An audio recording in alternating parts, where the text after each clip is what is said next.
welcome to Local Edition. I'm Bella Shaw. Ventura County Supervisor Linda Parks joins us. Last time she was here, she talked about water issues, but today she's going to talk trash.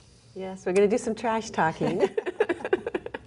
We're at the Board of Supervisors facing a decision to expand the Simi landfill. The Waste Management operates it, and they want to double the size of the landfill. And part of that is because they want to increase the amount of Los Angeles County trash coming to Ventura County.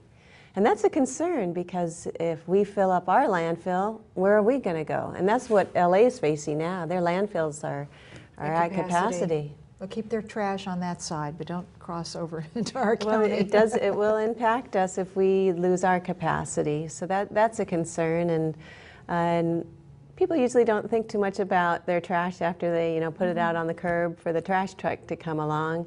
But certainly if you're in a community near a landfill, there are a lot of concerns. Everything from a lot of, truck traffic going to the landfill is one of those concerns. But you also want to make sure that landfills have liners so they don't leak, and landfill Certainly issues. wouldn't want to build on top of one.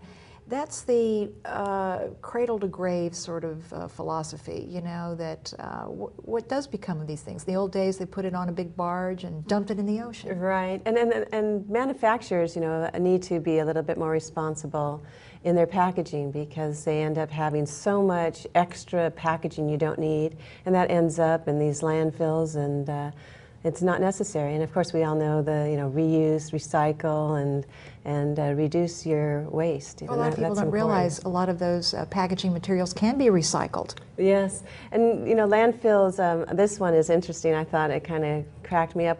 They use what they call alternative daily cover. You put on top of a landfill to keep the trash from getting out, I guess. And what they're going to be using and proposed in Simi Valley is shredded cars. And I just thought, well, how appropriate, since LA County is so full of cars too. but they are using shredded cars to help as an alternative daily cover on top of the landfill. So nothing is burned.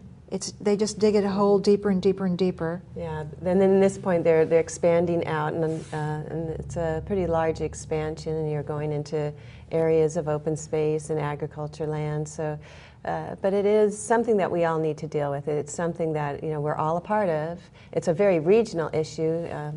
Some issues like wastewater treatment plants, a city will have their own sewer plant. But when it comes to trash, it's a major regional issue and something very important to our county to make sure that we don't exceed our capacity. And we've been very good in being able to do a lot of recycling, so we don't have as much going to our landfills. There's a landfill in Santa Paula called the Tolan landfill that is actually using sludge from sewer plants.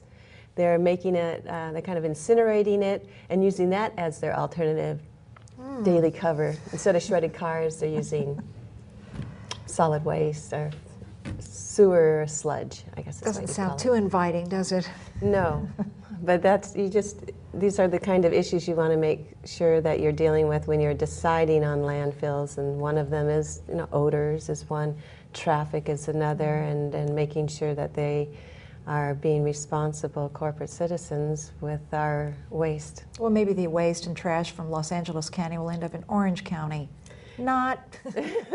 It's a tough one. A lot of these sewer plants have been taking their sludge out to another county that doesn't want that there. So can't blame them. Linda Parks, thank you so much for joining us here on Local Edition. And now I'm Bella Shaw. Let's go back to HLN.